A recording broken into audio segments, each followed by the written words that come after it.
Banyak pertanyaan Pak Saihu, ini juga perlu penegasan ya, bahwa di luar sana banyak guru ya, terutama guru yang swasta, mereka memahami bahwa untuk P3K guru ini yang terpenting adalah, kalau pemahamannya ngoten Pak nggih, ini adalah mereka yang sudah tercatat di Simpatika dan sudah sertifikasi. Tapi kalau saya memahami dari penjelasan Pak Saihu, ini ternyata hanya bagi mereka yang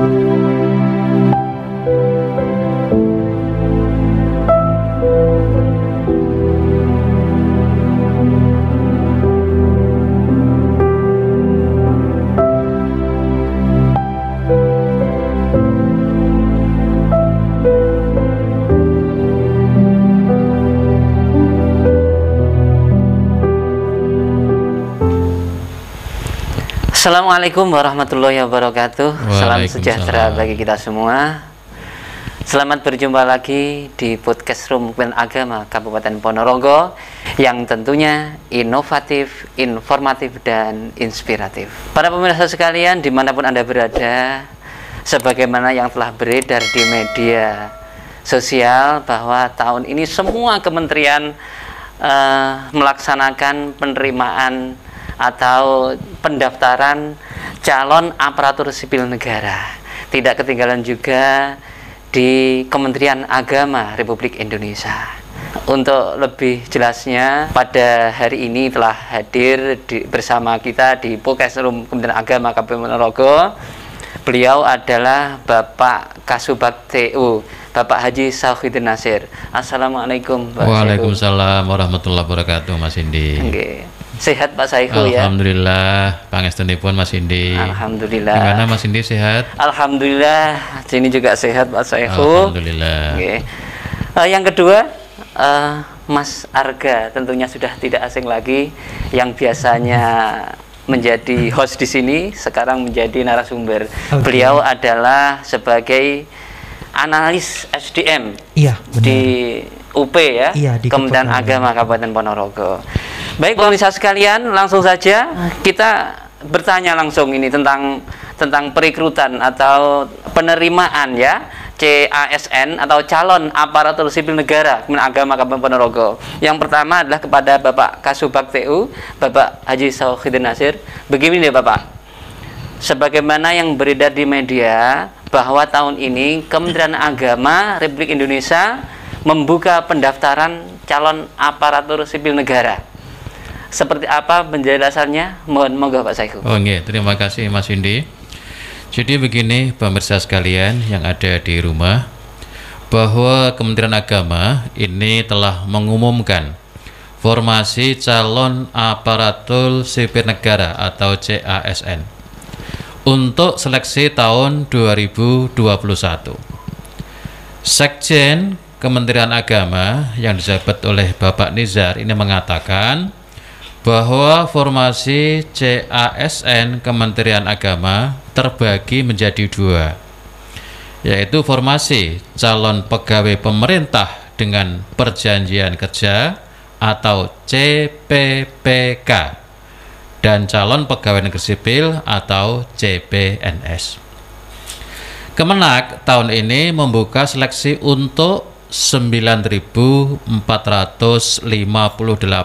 CPPK dan 1.361 CPNS. Jadi total formasinya ada 10.819 formasi CASN yang dibuka seleksinya mulai tanggal 7 sampai nanti dengan tanggal 21 Juli 2021. Dari 9.458 formasi CPPK ini dikhususkan bagi ex tenaga honorer K2 yang sudah terdaftar namanya. Sedang 1.361 CPNS ini formasinya terbagi dalam formasi umum dan formasi khusus. Formasi umum ini adalah pelamar lulusan perguruan tinggi yang memenuhi kualifikasi pendidikan dan persyaratan. Sedangkan formasi khusus terdiri dari 3 kelompok. Pertama adalah putra-putri lulusan terbaik, yaitu pelamar dengan kriteria lulusan dari perguruan tinggi dalam atau luar negeri dengan predikat kelulusan dengan pujian atau cum laude yang mempunyai jenjang pendidikan paling rendah sarjana. Ini tidak termasuk diploma 4 dan berasal dari perguruan tinggi terakreditasi A atau unggul dan program studi akreditasi A atau unggul pada saat kelulusan yang dibuktikan dengan tanggal kelulusan yang tertulis pada ijazah. Yang kedua, ini adalah diperuntukkan untuk disabilitas, yaitu pelamar yang menyandang disabilitas atau berkebutuhan khusus dengan kriteria mampu melaksanakan tugas jabatan formasi yang dilamar sesuai dengan tingkat disabilitasnya yang dibuktikan dengan surat keterangan yang menyatakan jenis dan derajat kedisabilitasannya dari pihak yang berwenang. Yang ketiga, ini walaupun tidak secara umum, ini memang secara khusus diperuntukkan untuk putra-putri Papua Barat. Barangkali di daerah Ponorogo mungkin ada warga yang asli Papua, ini adalah juga merupakan suatu spesifikasi khusus, yaitu pelamar dengan kriteria harus merupakan keturunan Papua Barat berdasarkan garis keturunan orang tua bapak dan atau ibu asli Papua Barat yang dibuktikan dengan akta kelahiran dan atau surat keterangan lahir yang bersangkutan dan diperkuat dengan surat keterangan dari kepala desa atau kepala suku. Sebarannya ini ada 1193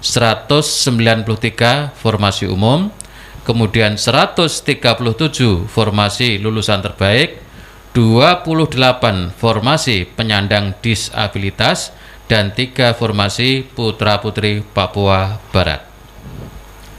Pendaftaran seleksi penerima CASN ini nanti bisa dibuka melalui laman resmi yang disediakan oleh Badan Kepegawaian Negara.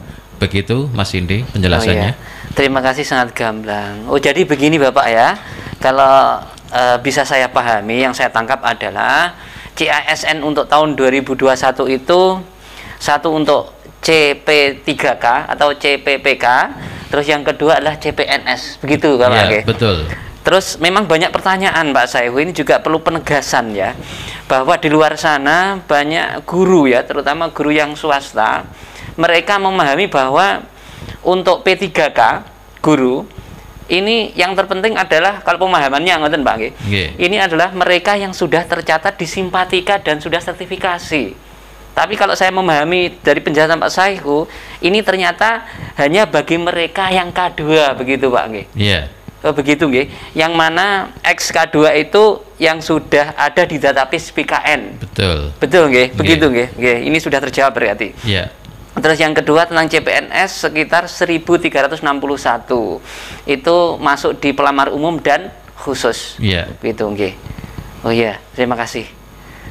Begitu para pemirsa, bahwa ternyata untuk CASN tahun 2021 Kementerian Agama secara umum menerima calon pegawai pemerintah dengan perjanjian kerja sebanyak 9.458, dan itu dikhususkan untuk mereka yang honorer K2 yang mana database-nya sudah masuk di BKN.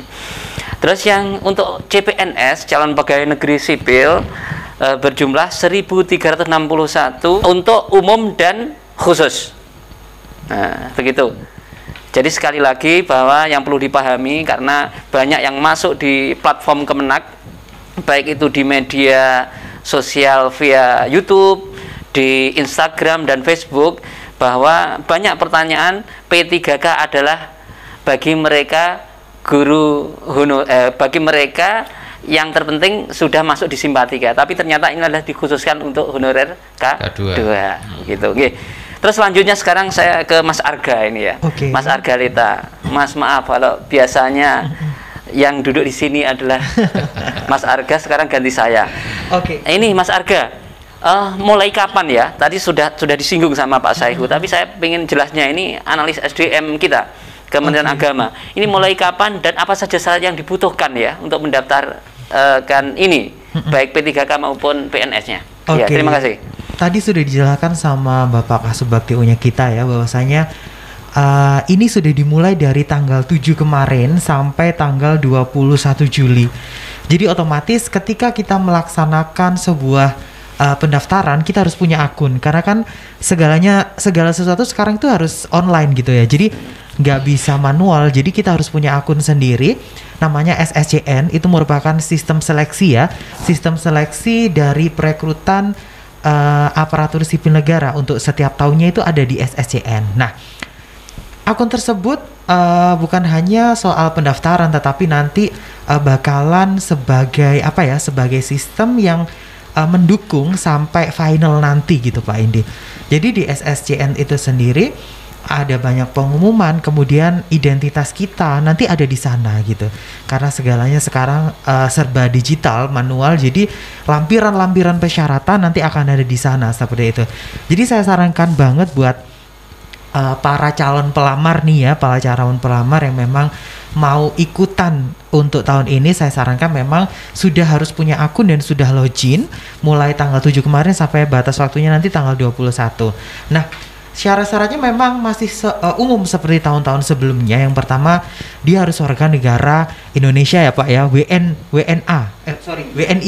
nggak boleh di sini gitu ya.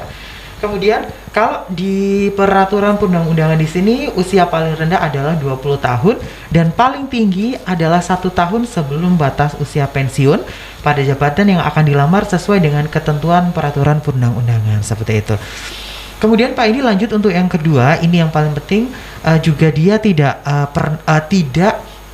ikut dalam kriminal. Jadi tidak tercatat kriminal, dalam arti di sini tidak ada perkara pidana bagi seorang calon pelamar. Maka dari itu pengalaman tahun saya kemarin itu dibutuhkan SKCK atau surat kelakuan surat keterangan kelakuan baik. Keterangan catatan kelakuan. Oke, kelakuan baik itu bukan di polsek setempat, tetapi langsung di Polres di kota atau kabupaten yang ada di daerah tersebut. Ini berarti Polres ya? Sorry, Polres ya. Iya. Tidak Polres, di Polsek tidak bisa. Nggak bisa Polres, di Polsek. ya. Oke. Tingkat kabupaten, baik. Iya, tingkat kabupaten pun ini bisa diakses melalui digital juga. Jadi kita nggak yang kayak dulu serahkan ke fotokopi ini enggak, tapi kita ada sistemnya juga. Nanti bisa online semuanya. Semuanya bisa online, jadi tinggal upload dan mengisi kuesioner yang ada di sana. Nanti muncul barcode itu baru dibawa ke Polres setempat. Jadi tinggal scan langsung datanya masuk, cepat kok itu Pak Indi, sekitar 15 menit aja. Iya. Oke, ini lanjut poin keempat. Ini tidak pernah diberhentikan dengan hormat tidak atas permintaan sendiri atau tidak dengan hormat sebagai pegawai negeri sipil, PPPK, prajurit Tentara Nasional Indonesia, anggota kepolisian negara Republik Indonesia, atau diberhentikan tidak dengan hormat sebagai pegawai swasta gitu. Jadi memang bukan mantan PNS atau mantan TNI Polri di sini Pak Indi, seperti itu. Kemudian ada poin yang kelima, di sini tidak menjadi anggota atau pengurus partai politik atau terlibat politik praktis. Jadi yang berbau-bau politik di sini nggak boleh ikut gitu, entah jadi pengurusnya atau apa, nggak boleh ikut. Kemudian di sini yang poin keenam, memiliki kualifikasi pendidikan sesuai dengan persyaratan jabatan. Jadi yang namanya jabatan di sini sudah punya porsinya, sudah punya kualifikasinya sendiri gitu. Berarti harus linear begitu ya, iya, maksudnya? Iya, harus linear, tapi bukan berarti satu jabatan hanya bisa diakses satu jurusan atau satu sarjana aja, bukan, tetapi bisa 1, 2 atau 3 Pak Indi gitu. Kayak saya sebagai seorang analis bisa diakses dari Fakultas Psikologi. Kemudian administrasi niaga itu, atau kalau enggak di manajemen. Karena banyak yang bertanya kok psikologi bisa masuk di UP, karena di psikologi sendiri itu ada psikologi industri dan organisasi yang memang dia fokus ke human resource kayak gitu. Makanya di analis sumber daya manusia bisa, di analis SDM. Oke, kemudian dia sehat jasmani dan rohani sesuai dengan persyaratan jabatan yang dilamar. Pengalaman tahun saya kemarin ini memang tes psikologi juga ada. Kemudian tes kesehatan jiwa juga ada Pak Indi. Jadi memang ada rumah sakit tertentu yang melayani untuk tes kesehatan jasmani dan rohani seperti itu. Oh, yeah. Kemudian di sini yang 8 ini yang agak sedikit berat mungkin ya, karena banyak surprise-nya. Jadi ada ketentuan bersedia ditetapkan di seluruh wilayah negara kesatuan Republik Indonesia atau negara lain yang ditentukan. Seperti itu. Jadi memang di sana itu menjadi seorang ASN sendiri itu harus sudah siap ya ditempatkan dimanapun, dan sudah ada lampiran di situ ada semacam surat pernyataan Pak Indi yang bersedia ditempatkan di dalam negeri ataupun di luar negeri seperti itu. Kemudian yang terakhir pastinya mematuhi seluruh ketentuan peraturan perundang-undangan di Kementerian Agama itu. Jadi seputar informasi mengenai persyaratan umum. Jadi yang lebih saya sarankan di sini segera akses SSCN itu tadi, karena ada profil, kemudian ada berbagai macam persyaratan yang memang sudah harus ada di sana kayak gitu, sebagai proses nanti bisa masuk ke seleksi selanjutnya. Seperti itu Pak. Ya baik Mas Arga, berarti ini SSCN itu resmi ya, yang akun resmi untuk semua kementerian apa Kemenak saja ini? Kalau untuk di Kemenak apa SSCN Kemenak RI begitu mungkin ya? Atau bagaimana? Enggak. Kalau SSCN ini memang dari BKN, jadi seluruh kementerian masuk di dalam sini ya Pak. Jadi memang dari BKN Pak, dari gitu. mau kementerian apapun aksesnya harus melalui sini. Berarti nanti informasi apapun dari mulai awal pendaftaran sampai terakhir ya, sampai final itu melalui SSCN gitu ya. Iya benar. Ini menurut SSCN ini juga menurut saya sebagai kayak faktor pembeda juga ya, dari kebetulan saya angkatan baru 2019 sama 2018. Kalau mungkin di angkatan sebelumnya itu harus ketika mendaftar itu ataupun pemberkasan nanti harus ada lampiran ini itu enggak. Kalau di tahun kemarin mungkin di 2018 ada, tetapi kalau untuk di 2019 mereka nggak ngumpulin atau nggak legalisir semacam ijazah gitu, tetapi penginputan nomor Pak Indi, nomor ijazahnya sama yang penanda tangannya itu gitu. Ya, berarti intinya, jadi begini pemirsa, intinya kalau panjenengan semuanya bagi yang masih sesuai dengan persyaratan perekrutan, pendaftaran langsung akses di SSCN gitu ya, dari mulai awal sampai final semuanya ada di situ, begitu Mas Arga ya. Baik, yang paling akhirnya saya ini mungkin harapan mungkin ya, atau mungkin dari Pak Saihu atau Mas Arga. Pak Saihu mungkin monggo terakhir untuk closing statementnya. Jadi terakhir yang perlu saya sampaikan khususnya kepada masyarakat Ponorogo, ini adalah merupakan kesempatan yang sangat baik yang sudah lama kita tunggu-tunggu, dan akhirnya pemerintah pada saat ini mengumumkan membuka peluang kepada masyarakat Ponorogo dan juga masyarakat Indonesia untuk bisa mengikuti seleksi baik itu P3K maupun seleksi CASN. Oleh karena itu kesempatan yang baik ini kita sambut dengan sukacita, merupakan kesempatan bagi kita semuanya. Monggo masyarakat Ponorogo, siapkan diri Anda sebaik-baiknya untuk bisa mengikuti seleksi ini. Siapkan mental Anda, siapkan dokumen-dokumen yang diperlukan untuk pendaftaran. Kemudian jangan lupa siapkan juga doa supaya nanti kita dalam mengikuti seleksi CASN maupun P3K ini nanti bisa berhasil dengan baik dan sukses. Terima kasih, itu yang bisa saya sampaikan. Kurang lebihnya mohon maaf. Assalamualaikum warahmatullahi wabarakatuh. Waalaikumsalam warahmatullahi wabarakatuh. Para pemirsa sekalian, alhamdulillah sudah gamblang sekali penjelasan dari beliau, baik dari Kasubag maupun dari UP, dari analis SDM Mas Arga. Mudah-mudahan ini semua bermanfaat bagi kita semuanya dan dapat menjadi sebuah pedoman. Baik para pemirsa sekalian, saya kira pertemuan kita pada hari ini tentang tema CASN baik yang P3 maupun PNS saya cukupi dari sini. Semoga bermanfaat. Khairun nasi anfa'u binnas, make change, make history. Sekian, terima kasih. Saya Indi Musa mohon undur diri. Wassalamualaikum warahmatullahi wabarakatuh.